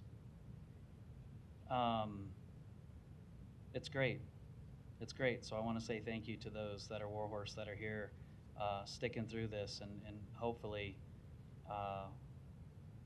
we'll get to see this through. Mr. Seaton, I do have a question for you, I believe, or maybe Ms. Hadley. Okay, oh yeah, Don, right? And I've asked this before, but I'm gonna ask it again. We know the process of how this finally gets to the city council. Planning board. Well, first of all, there was a CRA that we heard that was approved, but it went to the planning board, and I believe that vote was 7-0 as well. And then there's a TIF committee. Can you tell me who is on this TIF committee? Yes, it's city staff, primarily department heads. There's a total of 9 members. If I start listing them off by memory, I'll probably miss somebody, but we have the planning director, the finance director, Bob Stubbe with the Public Works Department, Jennifer Taylor with the Law Department. We also have Kevin and Troy Anderson, the Andersons from the Mayor's Office. Bridget's a voting member of the TIF committee. And I'd like to also cover something that I heard earlier, and that's that I want to reassure the council that we dealt with this project the same as we deal with all the other TIF projects. They all have confidential information. Nothing was redacted or withheld here that we don't withhold from other TIF applications. We treated it the same as all the other cases. Yeah, and you beat me to it, because that's where I was going. And yes, the confidential information, we have categories, and we keep it separate from the rest. We do not publish that online. Anything that goes to you or the planning board gets published online. But it's more than just the law department that looks over the confidential information. Bridget and I look it over, and it goes to all the TIF committee members as well. Okay, thank you. And that's where I was going when I asked. These are the same employees of the city of Omaha who answer our questions every single day, and they answer them directly and with facts. We believe what they say. So I felt like there was a little bit of question in the planning or employees or the process or maybe the TIF committee, and I took offense to that. No. And I want to say that I heard that, and I don't for 1 second believe that this TIF was looked at any different than any other TIF we receive. Now, keep in mind, we have TIF on the agenda every single week, or just about every single week. I appreciate your question. I'm glad you called me up because I was kind of sitting there fidgeting, listening to this, because I wanted you to be aware that we do deal with these all the same way. Things that are confidential are things like a purchase agreement for land. The organizational documents are confidential. A lot of these projects come with a marketing study, and the developers will pay big money for a marketing study. Why should that become public and published so that it's free to other competitors? And that's the case in this as well. But the categories of proprietary information are the same across all of our TIF applications, and we treat them all the same in terms of the financial information for this project, the project cash flow. As you know from looking at the online materials and what's in your packet, which is also online, the project cash flow is published. The return on investment calculations are published, and the TIF spreadsheet, where we calculate how much TIF the project can support. That spreadsheet is in your packets and is also published. Okay, thank you. I just wanted to ask you about that, so thanks for naming off those members. And again, thank you to you and planning and everybody else that took part in this process. I appreciate your hard work. Again, this is in my district. We will welcome it proudly with the jobs that it would create. And again, it's disheartening to drive across the bridge and see these plates and just to think, what if? And I don't think, there's a couple lights behind me, but it's my district, so hopefully nobody takes offense. I'm going to motion to approve. Thank you. I second. There's a motion and a second. Mr. Harding, you're recognized. Thank you, Mr. President. Couple points. One, I'm glad Mr. Kuzi just pointed out and reminded us all that this is for the tax increment redevelopment project plan, not the agreement. The agreement will come back to us in its final form with the points that he mentioned that would be included in that document. That's one. The other is that, and I think it was, I'll ask it in a different way, but this application, Don, if you'd like to come back up, you certainly may, but this application in its unredacted form was reviewed by all of the TIF committee, correct? Don Seaton, City Planning, yes, the entire TIF committee received both the part that was published online that you have in your packets and all the confidential information. Right, the and entire so 9. the information that was distributed, both, as you said, online to us and then our packets are online for the public, and what was given as part of the FOIA request was that information that was deemed at first by the city to be confidential or proprietary information, and then when asked for that, I guess, further by appealing, and the Attorney General for the state of Nebraska backed the city and said that that was appropriate in the form it was given out. correct? That's my understanding. Check with the city attorney, but I believe it was appealed to the Attorney General. What we kept as proprietary and confidential, the Attorney General upheld, I believe. I didn't actually see what was released to the applicants under the FOIA, as there's emails and other information that all filtered through the city attorney's office, and they determined what was released. But basically what you're saying, yes, that's all correct. Okay. All right, thank you, Don. I guess the other questions I had too have been asked and responded to, but I was hoping that maybe Jennifer Taylor was here, and Mr. Fansel, unfortunately, I'm gonna ask you to answer this question because you answered it this morning in another meeting, and it was your recollection of how Jennifer Taylor from the Law Department addressed the but-for question. So would you kind of respond to the but-for question as it relates to the public improvements? Sure. Yeah, Dave Fanslow, City Planning Director. We had a lot of conversation about this application, both at the TIF committee level and obviously at Planning Board.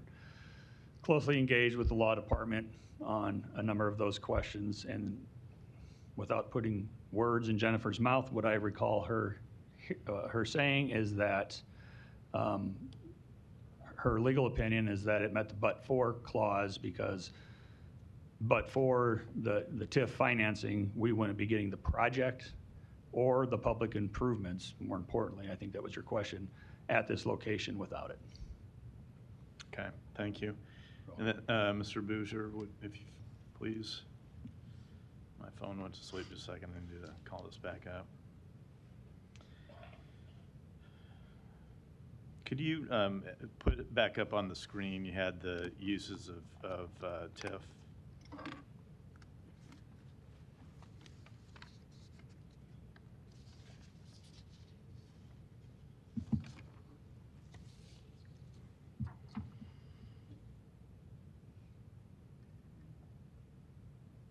Can't quite get it on there. Okay, so now this appears to be a little bit different than the one maybe that you had distributed on Monday. Yeah, Is that and correct? yes, Jim Bouger, 10250 Regency Circle, and the only difference is that the Offsite. I'm sorry, the offsite public improvements was 6.8 when we initially submitted our application, and Matt Tindall can address the reasons why the estimates have gone up, but they've now are at $8.3 million. And part of that is some additional public improvements that have been requested as part of our approval process. Part of it is cost, part of it is just having better numbers as the final plans were developed and approved by the Public Works Department. But the request for the amount of TIF is still the same, correct? Still the same. We have Okay, not so if it's still 17.5, and now the TIF eligible expenses that you're showing in this table, and we know there are actually additional expenses that would be TIF eligible, but you're showing a $20 million number, and mostly because of the increase in the off-site public improvement. So I assume a lot of that's associated with Q Street. That is correct. So what about that $3 million gap? The $3 million gap. Well, but you're asking for 17.5, and you're showing now because of the increased improvements on the offsite costs escalating from 6 million approximately to 8.3. Sure. So first dollars go toward the offsite public improvements? We pay that out of pocket. I mean, Okay. it becomes a private cost. I just wanted, again, just to illustrate, we tried when we worked with Mr. Seaton and Ms. Hadley on trying to identify what are the true public improvements here. What can we come before the council and the city and say, these are public improvements, and what is that number? What does that look like? And so that's how we got to the 17.5. So we're going to eat the additional costs. We're not going to ask for more TIF money for those because the costs have increased from what we asked for. But it's just a categorization. So again, I didn't adjust. I could have moved some of the costs down below to what we didn't ask for. Right. So that was, thank you for answering that. I just wanted to make sure that it was understood that the ask for TIF is not increasing because the costs for some of the public improvements have increased. That's correct. Okay. Yep. Thank you. Thank you, Mr. President. Yeah. Okay. Before I give up the mic, Jennifer Taylor, I think, is in the room now, and rather than having Mr. Fanslow act as her proxy, I'll let her address the question. Good afternoon, Jennifer Taylor, City Law Department.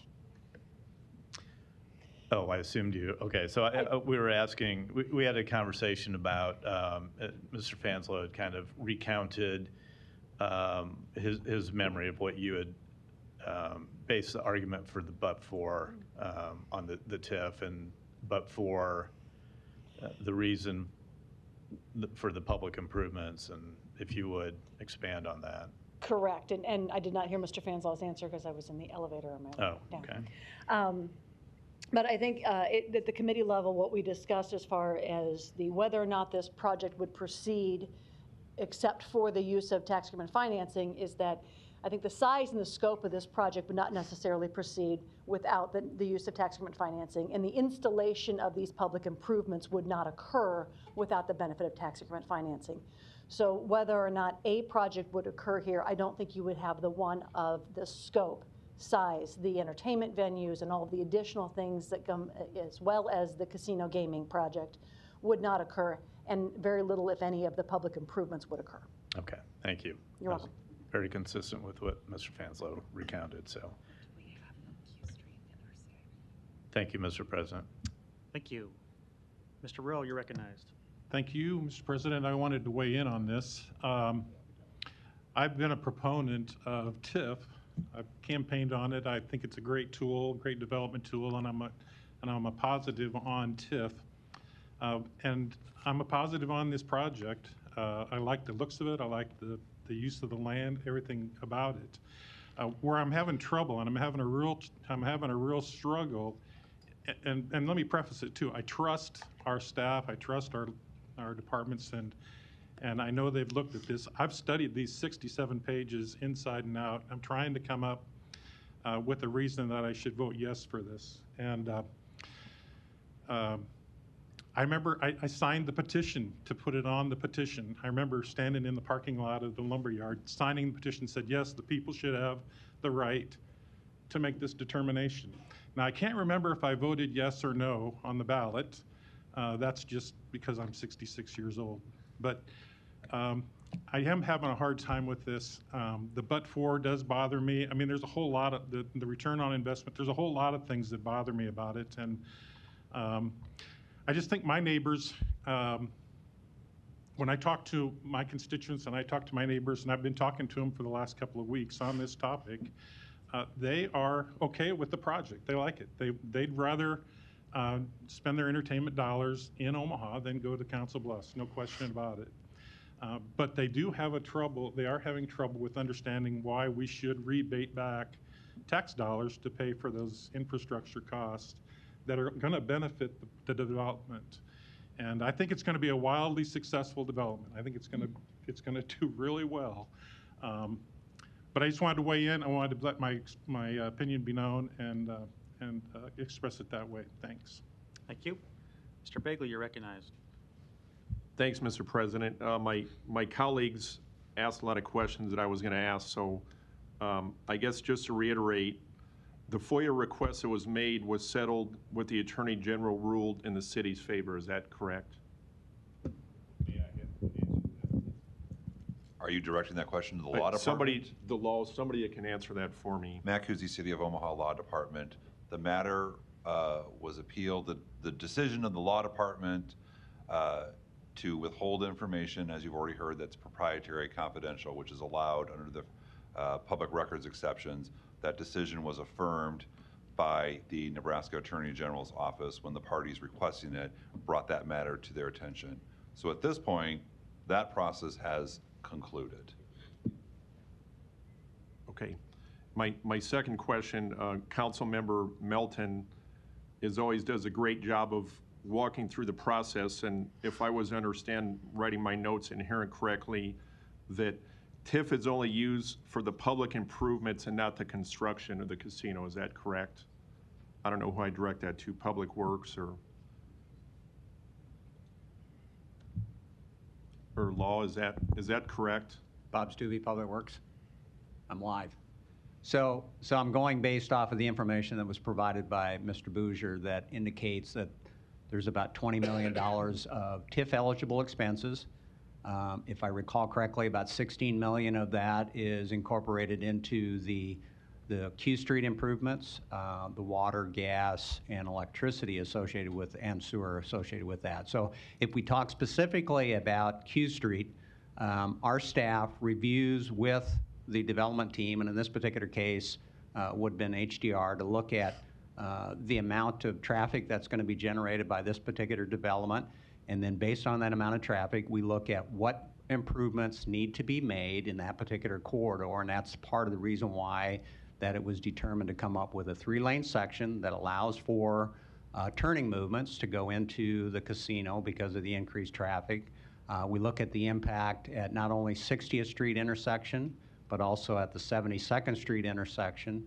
And so all of those types of improvements that are incorporated into that $8.3 million have been actually reviewed by city staff. Now granted, when we get closer into the design of the improvements, we will also provide additional input relative to what's being proposed and designed.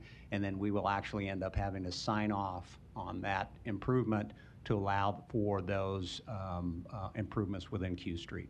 Hopefully that answered your question. Thank you. That's all I have, Mr. President. Thank you. Thank you. Ms. Melton?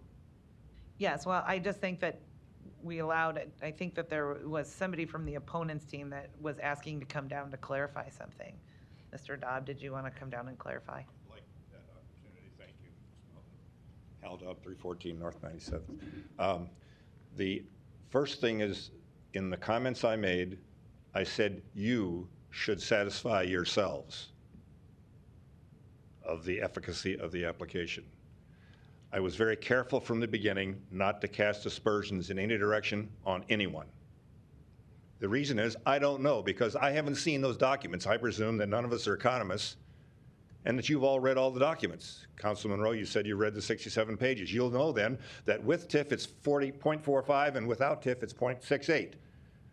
On a $240 million project, it stretches one's mind to think that big a business with hundreds of millions of dollars rolling through the register, that net return is sufficient to pass the but-for test. But how do I know if some independent economic analysis isn't made of the redacted, confidential report on the economics of this project handed to the city to look at if it wasn't tested by equally independent, competent analysis?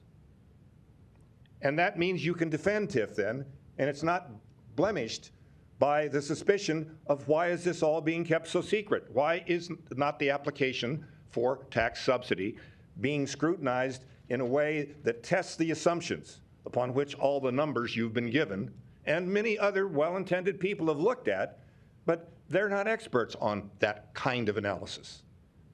And so it would seem to me, in a first of its kind, first impression matter, that you would take a step of looking at it more closely. Secondly, the Attorney General only said the city had the right to redact. They did not look at the underlying documents to make a judgment on the rightness or the wrongness of the redactions themselves. Make it very clear, it was a procedural decision the Attorney General's office made. They didn't look at the substance of the argument we could have taken to court but chose not to. Thank you. Thank you. Mr. Harding? Thank you, Mr. President. Mr. Bouger, if you'll indulge me.